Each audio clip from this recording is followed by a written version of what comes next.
तिरुवनंतपुरम शहर के बाहरी इलाके में एक खस्ताहाल झोपड़ी की दीवार में दरार से रिसते हुए बारिश के पानी को देखते हुए नंदन नाम का 10 साल का लड़का बैठा था। बाहर मूसलाधार बारिश हो रही थी। मानसून अपनी पूरी ताकत के साथ बरस रहा था और वो झोपड़ी कागज की नाव की तरह हिल रही थी। ठंड उसकी हड्डियों को चीर रही थी। उसकी फटी पुरानी शर्ट उस ठंड को रोक पाने में नाकाम थी। रसोई से उसकी मां की कमजोर आवाज आई, आज सिर्फ कांजी का पानी। उसकी छोटी बहन भूख से रो रही थी। उसकी वो नन्ही सी चीख नंदन के दिल पर एक भारी बोझ की तरह उतर रही थी। नंदन का बचपन गरीबी की काली छाया में बीता। उसके परिवार के पास एक वक्त का खाना भी मुश्किल से जुट पाता था। उसके पिता रमणे एक मजदूर थे।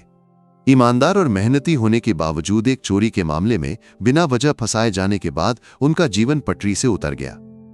बिना सबूत केरमन के बार बार अपनी बेगुनाही की दुहाई देने के बावजूद कोई विश्वास नहीं करता था। पुलिस स्टेशन के लॉकअप में रमन को कई दिन बिताने पड़े। आखिरकार सबूतों के अभाव में उन्हें रिहा कर दिया गया, लेकिन चोर का बेटा का तमगा उनके पीछे पड़ गया। गांव वालों ने उनके परिवार को अलग थलग कर दिया। ये तमगा नंदन के छोटे छोटे कानों में भी बार बार गूंजता था। ये उसके मन में एक जलन की तरह बाकी रह गया। अपने पिता की बेबसी को देखकर नंदन के मन में बचपन से ही न्याय के लिए एक प्यास जाग उठी। फिर भी नंदन पढ़ाई में बहुत होशियार था। उसकी क्लास टीचर राधा मैडम एक नेकदिल इंसान थीं जिन्होंने उसकी प्रतिभा को पहचाना। राधा मैडम ने अपनी जेब से नंदन के लिए किताबें और पढ़ाई का सामान खरीदा। कभी कभी वे उसके लिए दोपहर का खाना भी रख देती थीं। राधा मैडम के प्रोत्साहन और मदद की वजह से ही नंदन स्कूल जा पाया और पढ़ाई कर पाया। हर किताब ने उसके लिए एक नई दुनिया खोल दी। उसे लगता था कि ज्ञान हासिल करने से उसे ताकत मिल रही है। उसका बचपन का सपना था कि वो कलेक्टर या डॉक्टर बने। वो ऐसा बड़ा अधिकारी बनना चाहता था जो बिना किसी के सामने सिर झुकाए सच बोल सके और न्याय लागू कर सके। जब उसके पिता को न्याय से वंचित किया गया तब उसने मन में ठान लिया कि वो ऐसा इंसान बनेगा जो किसी के सामने सिर नहीं झुकाएगा और सच का साथ देगा। लेकिन नियति को कुछ और ही मंजूर था। 10वीं कक्षा पास करने के बाद उसके परिवार के पास पढ़ाई जारी रखने के लिए संसाधन नहीं थे।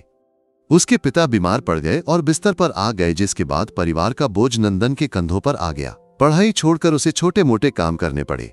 इमारतों के निर्माण का काम, होटल में सफाई का काम, माइनस जो काम मिलावा करता गया। उसे अपने सपने बहुत दूर लगने लगे। फिर भी उसके मन में एक चिंगारी की तरह एक सपना सुलग रहा था, माइनस आईपीएस बनने का। उसे अपने पिता को मिला अन्याय का बदला लेना था। उस लक्ष्य की ओर पहला कदम उठाते हुए उसने पुलिस कांस्टेबल की परीक्षा दी। बिना किसी उम्मीद के सिर्फ नौकरी के लिए दी गई उस परीक्षा में वो पास हो गया। कांस्टेबल की वर्दी पहनकर स्टेशन की ओर चलते समय उसकी आंखों में खालीपन था। ये उसका लक्ष्य नहीं था, बस एक अस्थायी पड़ाव था। उसके मन में एक संकल्प पनप रहा था। वो इस वर्दी तक सीमित नहीं रहेगा, वह इससे भी ऊंचे पद तक पहुंचेगा। Thiruvananthapuram city police station. Nandan के जीवन का एक नया अध्याय वहां शुरू हुआ। वर्दी का खाकी रंग उसके सपनों पर एक पर्दे की तरह पड़ गया। स्टेशन का माहौल उसकी उम्मीदों के विपरीत था। वहां न्याय से ज्यादा सत्ता और भ्रष्टाचार का बोलबाला था। आम आदमी के दर्द की वहां कोई कीमत नहीं थी। एसआई रघु स्टेशन के वरिष्ठ अधिकारियों में से एक। मोटा शरीर और हमेशा तिरस्कार भरी हंसी उसका पहचान थी। सत्ता के बल पर किसी को भी अपमानित करना उसकी आदत थी। रघु का एक साथी था हेड कांस्टेबल विजयन। रघु के हर मजाक पर हां में हां मिलाने वाला उससे भी ज्यादा क्रूर विजयन। नंदन का पतला शरीर, गरीबी को चीखता हुआ रूप और कांपती आवाज रघु और विजयन के लिए मजाक का विषय थी। अरे नंदाडर पोक कहकर वे उसे बार बार चिढ़ाते थे। उसका नाम पुकारते समय भी उनकी आवाज में तिरस्कार भरा होता था। जब नंदन ड्यूटी पर आता रघु जोर से चिल्लाता, नंदन आ गया, अब स्टेशन सुरक्षित है। मच्छर से भी डरने वाला ये लड़का पुलिस वाला कैसे बन गया? सभी हंसते। नंदन सिर झुकाकर खड़ा रहता। उसकी आंखें नम हो जाती, लेकिन वह कुछ नहीं कहता। दोपहर के खाने के समय विजयन कहता, नंदा तुम्हारे घर में सिर्फ कांजी का पानी ही मिलता है ना? यहां अच्छा खाना है, चाहिए तो थोड़ा दे दूं?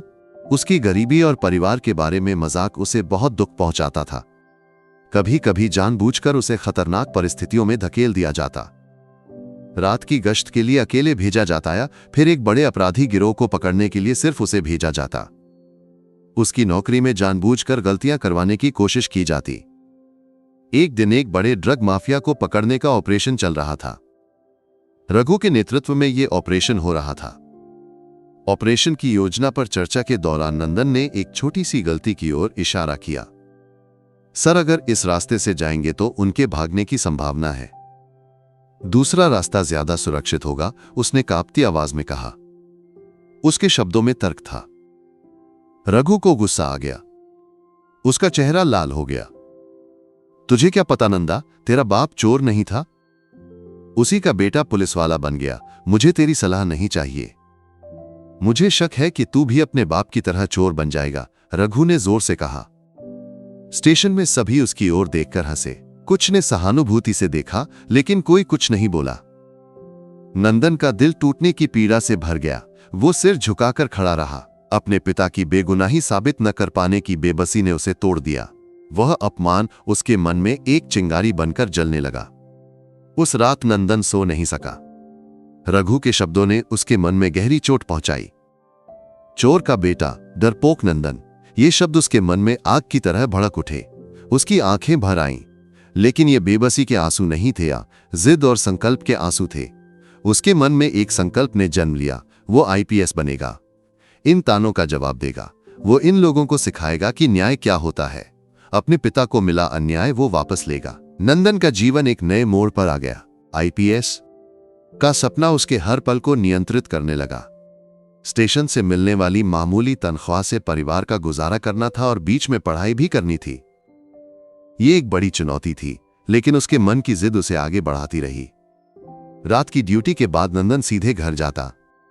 जब सब सो जाते वह किताबें निकालता। एक छोटी टॉर्च की रोशनी में रसोई के कोने में बैठकर वो पढ़ता।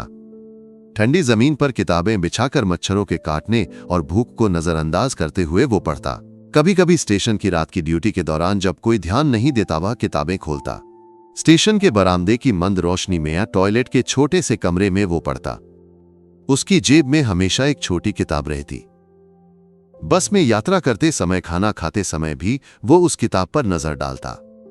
हर अक्षर उसके सपने की ओर एक कदम था। किताबें खरीदने के लिए पैसे नहीं थे, इसलिए वो पुरानी किताबों की दुकानों से सस्ती किताबें खरीदता। कभी कभी फटी किताबों को जोड़कर पढ़ता। लाइब्रेरी जाने का समय नहीं था। कोचिंग क्लास तो उसके लिए सोचने की बात भी नहीं थी। उसके पास अपना मोबाइल फोन तक नहीं था, इसलिए इंटरनेट की मदद भी नहीं मिली। सब कुछ अपनी मेहनत से था। उसकी मेहनत ने उसे शारीरिक रूप से थका दिया। वो हर दिन सिर्फ 3-4 घंटे सोता। नींद की कमी की वजह से काम के दौरान वो कई बार थक जाता। सिर चकराता, शरीर कमजोर पड़ता। कभी कभी ड्यूटी के दौरान उसे झपकी आ जाती। खाने की कमी की वजह से उसका शरीर और पतला हो गया। कई बार भूख बर्दाश्त न होने पर वो पानी पीकर सो जाता। नंदा, तुझे क्या हुआ? तेरा चेहरा पीला पड़ गया है। नींद नहीं आती क्या? रघु उसका मजाक उड़ाते हुए पूछता। उस मजाक ने उसे और ताकत दी। अगर मैं कमजोर भी हूं तो भी मैं अपना लक्ष्य हासिल करूंगा, उसने मन में कहा। उसके प्रति सहानुभूति रखने वाला एकमात्र व्यक्ति हेड कांस्टेबल रमण चेतन था। रमण चेतन ने नंदन पर ध्यान दिया। उन्हें नंदन की पढ़ाई के बारे में थोड़ा शक था। एक दिन रमण चेतन उसके पास आए। नंदा, तू रात को बैठकर क्या पढ़ता है? तेरे मन में क्या है? रमण चेतन ने धीमी आवाज में पूछा। नंदन पहले डर गया। उसे डर था कि कहीं उसका राज खुल न जाए, लेकिन रमण चेतन की आंखों में दिखने वाला प्यार और स्नेह उसे हिम्मत दे गया। उसने अपना सपना रमण चेतन को बताया। रमण चेतन ने उसे गले लगाया। मैं तेरे साथ हूं बेटे, तुझे जो मदद चाहिए मैं करूंगा, रमण चेतन ने कहा। रमण चेतन एक रिटायर्ड आईएएस अधिकारी के बेटे थे। उन्हें सिविल सेवा परीक्षा की अच्छी जानकारी थी। इसके बाद रमण चेतन ने उसे कुछ पुरानी किताबें दी। कभी कभी उसकी ड्यूटी में छोटे मोटे बदलाव करके उसे पढ़ने के लिए ज्यादा समय दिया। रमण चेतन का समर्थन नंदन के लिए बड़ा सहारा था। इसने उसकी यात्रा को नई ऊर्जा दी। परीक्षा की तारीख नजदीक आई।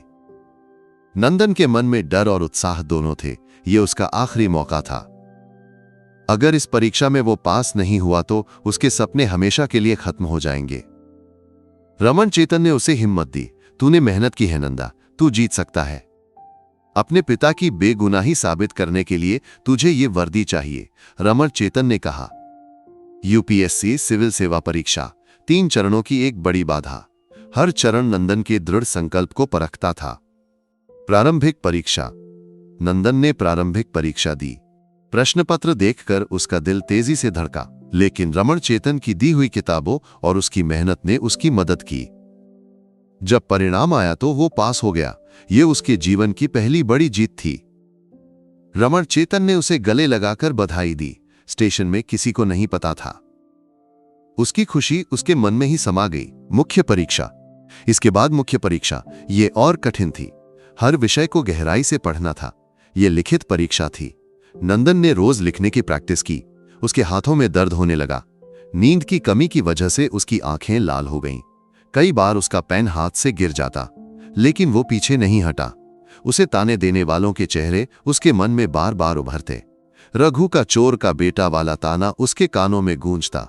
यह उसके लिए बड़ा प्रेरणा स्रोत बना। यह एक बदला है मेरे लिए बदला, उसने मन में कहा। मुख्य परीक्षा का परिणाम आया तो नंदन फिर पास हो गया। उसकी खुशी का ठिकाना नहीं था। उसकी आंखें भर आईं। ये जीत उसके परिवार के लिए थी। अब आखिरी बाधा बाकी थी, -इंटरव्यू। इंटरव्यू बोर्ड के सामने नंदन कांपते हुए खड़ा था। उसकी वर्दी साफ थी, लेकिन उसके चेहरे पर सालों की मेहनत और थकान के निशान थे। मिस्टर नंदन, आप एक कांस्टेबल होते हुए भी आईपीएस क्यों बनना चाहते हैं? क्या आप इस नौकरी से संतुष्ट नहीं हैं? बोर्ड के एक सदस्य ने पूछा। नंदन ने एक पल सोचा। उसकी आवाज कांपी। सर, मेरे पिता को एक मामले में बिना वजह फंसाया गया था। तब मैं उनके लिए न्याय की आवाज नहीं उठा सका। एक पुलिस अधिकारी होने के बावजूद मैं अपने पिता को न्याय नहीं दिला सका। मैं चाहता हूं कि आम लोगों को जो अन्याय का सामना करना पड़ता है उनके लिए आवाज उठा सकूं, इस सिस्टम की खामियों को सुधार सकूं। मेरे पिता जैसे बेगुनाह लोग सजा न पाएं, यही मेरा मकसद है, नंदन ने आत्मविश्वास के साथ कहा। उसकी आवाज का कांपना गायब हो गया और उसमें दृढ़ता भर गई। आपके पिता को चोर बताया गया था, कुछ रिपोर्ट्स में ऐसा है। इस बारे में क्या कहेंगे? एक अपराधी का बेटा आईपीएस अधिकारी कैसे बन सकता है? एक अन्य सदस्य ने पूछा। उसके शब्द नंदन के दिल में तीर की तरह चुभे। नंदन ने सिर उठाया। उसकी आंखों में तीव्रता थी। सर, मेरे पिता बेगुनाह थे। परिस्थितियों ने उन्हें ऐसा बनाया। बिना किसी सबूत के उन्हें फंसाया गया। मेरे जीवन का सबसे बड़ा लक्ष्य है कि मैं अपने पिता की बेगुनाही साबित करूं। इसके लिए मुझे ये वर्दी चाहिए। सच को जीतना होगा और न्याय को लागू करना होगा। यही वजह है कि मैं इस वर्दी को चाहता हूं, नंदन ने कहा। उसकी आंखों में दृढ़ता थी। बोर्ड के सदस्यों ने उसके शब्दों में सच्चाई देखी। इंटरव्यू खत्म हुआ। नंदन उम्मीद के साथ इंतजार करता रहा। दिन हफ्तों में बदल गए। हर दिन उसे एक युग की तरह लगता। उसके मन में डर और उत्साह दोनों थे। आखिरकार वह दिन आया। यूपीएससी की वेबसाइट पर परिणाम आया। नंदन ने अपना रोल नंबर खोजा। उसका नाम देखकर उसकी आंखें भर आईं। वो पास हो गया था, आईपीएस। उसका सपना हकीकत बन गया था। सबसे पहले उसने रमण चेतन को फोन करके बताया। रमण चेतन खुशी से रो पड़े। तू मेरा गर्व है नंदा, रमण चेतन ने कहा। फिर वो घर की ओर दौड़ा। अपनी मां को गले लगाकर उसने कहा, मां, मैं आईपीएस बन गया।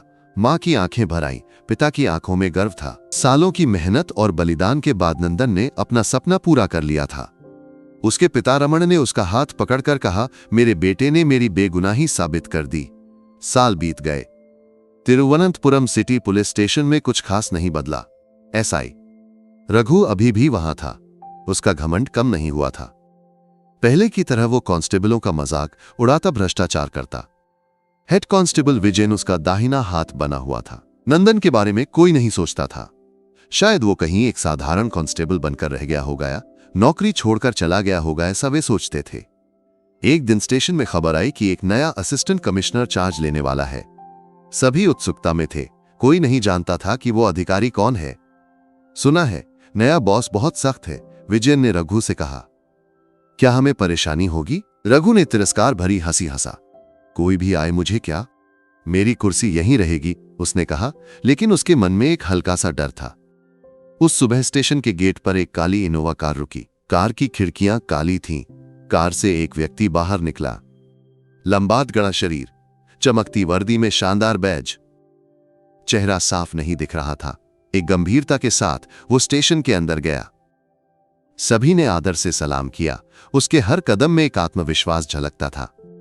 नया असिस्टेंट कमिश्नर मीटिंग हॉल की ओर गया। वरिष्ठ अधिकारियों के साथ S.I. रघु और हेड कांस्टेबल विजयन भी बैठे थे।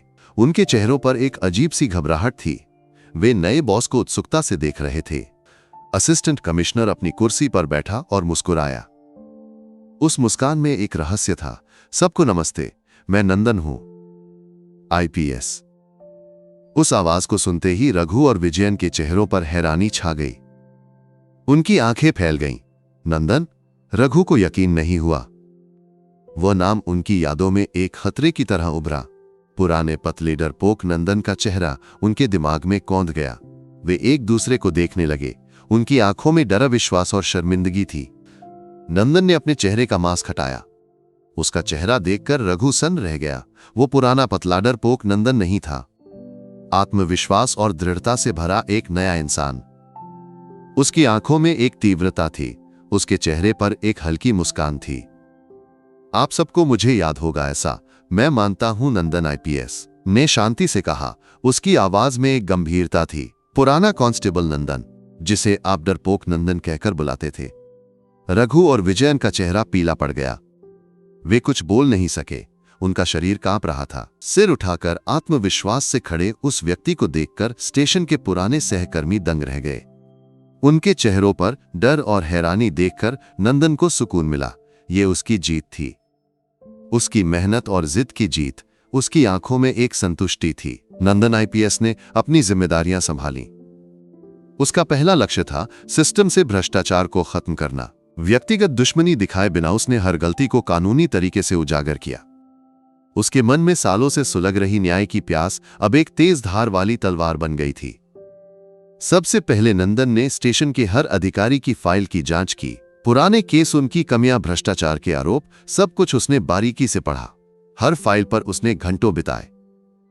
SI रघु और हेड कांस्टेबल विजयन की फाइलों पर उसने खास ध्यान दिया। उनके पुराने केसों में खामियां, रिश्वत लेने के संकेत, सबूत नष्ट करना, सब कुछ उसने खोज निकाला।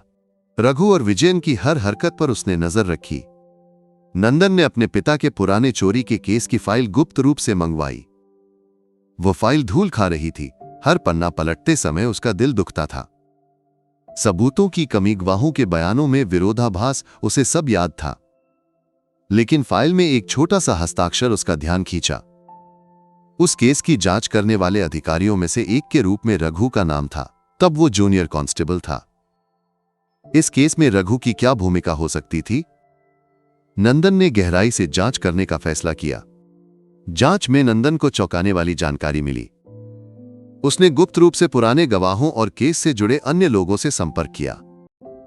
कई लोग डर की वजह से बोलने से हिचकिचाए, लेकिन नंदन ने अपनी IPS की पोजीशन का इस्तेमाल कर उन्हें सुरक्षा का भरोसा दिया। आखिरकार एक पुराने गवाह ने स्वीकार किया कि उसने रमण की बेगुनाही देखने के बावजूद डर की वजह से झूठा बयान दिया था। उसने बताया कि उसे धमकी दी गई थी और इसके पीछे उस समय रघु के नेतृत्व में कुछ पुलिस वालों का समूह था। रघु के निर्देश पर कुछ सबूत नष्ट किए गए और नकली सबूत बनाए गए। नंदन ने इन जानकारियों को गुप्त रूप से रिकॉर्ड किया। तब जूनियर कांस्टेबल रहे रघु ने एक वरिष्ठ अधिकारी के निर्देश पर यह काम किया था। नंदन को समझ आया। जब उसे पता चला कि उसके पिता को फंसाने में रघु की सीधी भूमिका थी तो उसके मन में गुस्सा भड़क उठा। ये सिर्फ एक आधिकारिक बदला नहीं था, व्यक्तिगत न्याय के लिए जंग थी। एक दिन नंदन IPS ने रघु और विजयन को अपने ऑफिस में बुलाया। उनके चेहरों पर डर था। वे एक दूसरे को देख रहे थे। उन्हें नहीं पता था कि क्या होने वाला है। SI रघु, इस केस की फाइल के बारे में समझा सकते हैं? नंदन ने एक पुराने ड्रग केस की फाइल रघु की ओर बढ़ाई। ये वही केस था जिसमें रघु के नेतृत्व में ऑपरेशन हुआ था और कुछ गलतियां हुई थीं। वही केस जिसकी गलती नंदन ने चिन्हित की थी। रघु पसीना पसीना हो गया। उसके माथे से पसीने की बूंदें टपकने लगीं। सर, वो कुछ तकनीकी समस्याएं थीं, इसलिए अपराधी भाग गए, उसने कांपती आवाज में कहा। उसकी आवाज लड़खड़ा रही थी। तकनीकी समस्याएं? इस केस में अपराधियों को भागने में मदद करने में आपकी लापरवाही थी, है ना? मुझे जानकारी है कि इसके पीछे बड़ी रकम का लेन देन हुआ था। आपके बैंक खातों में आई बड़ी रकम के बारे में क्या कहेंगे, नंदन IPS ने गंभीरता से पूछा। उसकी आंखें रघु की आंखों से टकराईं। रघु का चेहरा पीला पड़ गया। नंदन ने एक एक सबूत रखे। बैंक खातों की जानकारी, फोन कॉल्स, गवाहों के बयान, गुप्त रूप से इकट्ठा किए गए वीडियो माइनस सब कुछ सटीक था। रघु जवाब नहीं दे सका। वो सिर झुकाकर खड़ा रहा। विजयन भी डर से कांप रहा था। इसके अलावा एसआई रघु, कई साल पहले हुए एक चोरी के केस में मेरे पिता को फंसाने में आपकी सीधी भूमिका थी। इसका सबूत मुझे मिला है। नकली सबूत बनाए गए और गवाहों को प्रभावित किया गया। आपके खिलाफ केस दर्ज होगा। मेरे पिता रमन की बेगुनाही साबित करने के लिए नए सबूत मेरे पास हैं। इस केस की दोबारा जांच का आदेश मैंने दे दिया है, नंदन आईपीएस ने कहा। उसकी आवाज में सख्ती थी। रघु सन्न रह गया। उसकी आंखें बाहर की ओर उभर आईं। उसका शरीर कांप रहा था। सर, मैं बेगुनाह हूं, उसने हकलाते हुए कहा। आपके खिलाफ विभागीय जांच का आदेश मैंने दे दिया है, तब तक आप सस्पेंड हैं, नंदन आईपीएस ने कहा। उसकी आवाज में कोई दया नहीं थी। रघु को यकीन नहीं हुआ। उसका घमंड टूट गया। उसने नंदन के पैरों में गिरने की कोशिश की। सर, मुझे माफ करें, मैंने जो किया वह गलत था, मुझे सस्पेंड न करें, वो रोते हुए बोला। कानून अपना रास्ता लेगा रघु। यहां व्यक्तिगत दुश्मनी की कोई जगह नहीं है, सिर्फ न्याय है। आपने जो गलतियां की उनकी सजा आपको मिलेगी, नंदन आईपीएस ने कहा। विजयन को भी उसी तरह की कार्रवाई का सामना करना पड़ा। उनके सर्विस रिकॉर्ड में समस्याएं आईं, उनकी पेंशन भी अटक गई। समाज में उन्हें बड़ी बेइज्जती झेलनी पड़ी।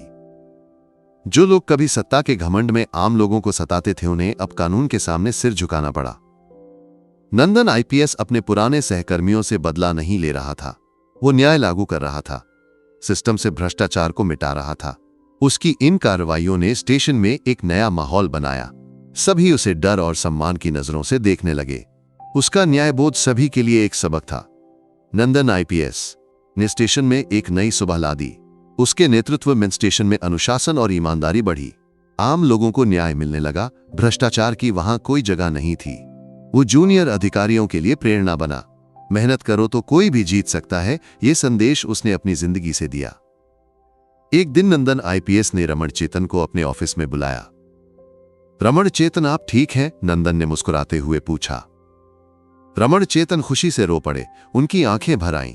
नंदा, तूने मेरा सपना भी पूरा किया। तुझे इस तरह देखकर मुझे गर्व हो रहा है, रमण चेतन ने कहा। यह सब आपके बिना नहीं हो पाता, रमण चेतन, नंदन ने कहा। उसने रमण चेतन को गले लगाया। रमण चेतन उसके गुरु और मार्गदर्शक थे। नंदन अपने पुराने घर गया। उसकी मां और पिता उसे देखकर खुशी से रो पड़े। मां ने उसे गले लगाकर चूमा। पिता की आंखों में गर्व था। मेरे बेटे ने मेरी बेगुनाही साबित की। मेरे नाम पर लगा दाग तूने मिटा दिया, पिता ने कहा। पिताजी, मैंने अपना कर्तव्य निभाया, न्याय लागू किया। अब कोई आपको चोर का बेटा नहीं कहेगा। हम सिर उठाकर जिएंगे, नंदन ने कहा। उसकी आंखें भर आईं। नंदन आईपीएस सिर्फ एक पुलिस अधिकारी नहीं था, वो न्याय का प्रतीक था। उसका जीवन एक पाठ्य पुस्तक था। गरीबी और अपमान ने उसे तोड़ा नहीं, इसने उसे और ताकत दी। उसकी जिद और मेहनत ने उसे जीत तक पहुंचाया। स्टेशन में उसका मजाक उड़ाने वालों को यह एक ऐसा सबक था जिसे वे जिंदगी भर नहीं भूल पाएंगे। माइनस ईमानदारी और मेहनत हमेशा जीतती है। उसकी कहानी कई लोगों के लिए प्रेरणा बनी। एक साधारण कांस्टेबल से आईपीएस अधिकारी तक का उसका सफर दृढ़ संकल्प और मेहनत की जीत था। नंदन आईपीएस का नाम न्याय और ईमानदारी का पर्याय बन गया। उसने न्याय की एक नई सुबह ला दी।